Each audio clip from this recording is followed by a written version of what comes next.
ലേലത്തിന്റെ രണ്ടാം ദിവസം തകൃതിയായിട്ട് നടന്നുകൊണ്ടിരിക്കുകയാണ്. വമ്പൻ താരങ്ങളെ ഓരോ ടീമുകളും നേടിക്കഴിഞ്ഞു.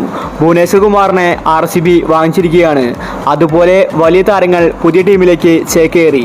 ഇപ്രാവശ്യം മുംബൈ ഇന്ത്യൻസ് മികച്ച താരങ്ങളെ വാങ്ങിച്ചിരിക്കുകയാണ്. അവരെ ലക്ഷ്യം വെച്ച താരങ്ങളെ കൃത്യമായിട്ട് മുംബൈ വാങ്ങുന്നുണ്ട്. അതുപോലെ രാജസ്ഥാനും. അപ്പോൾ ഇന്നത്തെ ലേലത്തിന്റെ രണ്ടാം ദിവസത്തിൽ ഓരോ ടീമുകളും വാങ്ങിയ താരങ്ങളെ കുറിച്ചാണ് നമ്മൾ ഇന്നത്തെ വീഡിയോയിൽ നോക്കുന്നത്.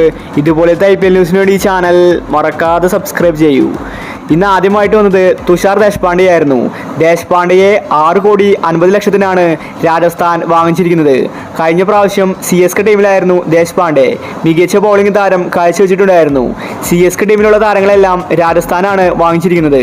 രാജസ്ഥാൻ ഇപ്രാവശ്യം രണ്ടും കൽപ്പിച്ചാണ് വരുന്നത്. പുതിയൊരു ബൗളിംഗ് യൂണിറ്റിനെയാണ് രാജസ്ഥാൻ ഉണ്ടാക്കിയെടുത്തിരിക്കുന്നത്.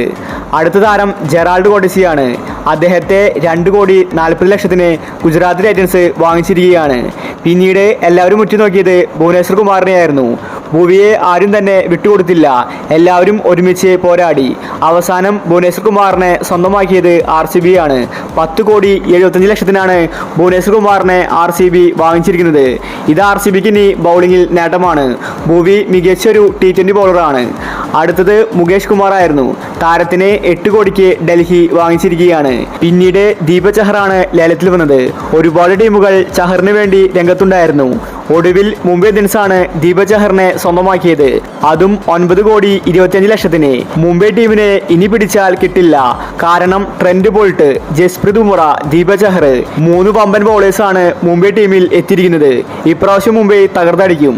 അടുത്തത് ആകാശ് ദീപ് ആയിരുന്നു. ആകാശ് ദീപിനെ ലക്നൗ 8 കോടിക്ക് വാങ്ങിച്ചിരിക്കുകയാണ്. ലേലംവിളി അവിടെ തകൃതിയായിട്ട് നടക്കുന്നുണ്ട്.